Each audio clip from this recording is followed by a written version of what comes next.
प्रभो मृत्युंजय ठाकुरे बाबा धवलेश्वराय वालालिंगाय नमो नमः। दीपं यदि परं ब्रह्म दीपं यदि जनार्दनः दीपाहरतु मे पापो पूजा दीप नमस्तुते। बाबा धवलेश्वराय वालालिंगाय नमो नमः। संसार सुखी रखंतु। आज शुभ शनिवार रे समस्त श्रद्धालु भक्त मानक आशीर्वाद करंतु। मनस्कामना पूर्ण करंतु। कर्म क्षेत्र उन्नति करंतु। ग्रहरिष्ठ खंडन करंतु। जगतर मंगल करंतु। विश्वर कल्याण करंतु। आपणकर नाम विख्यात करंतु। सेवकर डाक श्रवण करंतु। समस्त गुआवसा भक्त मानकर मनस्कामना पूर्ण करंतु। जो जो भक्त माने आपणक पाखरे मानसिक रखिछंती तांका मानसिक पूर्ण करंतु।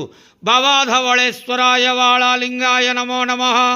संसार सुखी रखंतु आनंदे गवार। हरि बोलो। आज शुभ शनिवार रे समस्त श्रद्धालु भक्त मानक आशीर्वाद करंतु आनंदे गवार। हरि बोलो। बाबा धवलेश्वराय वालालिंगाय नमो नमः।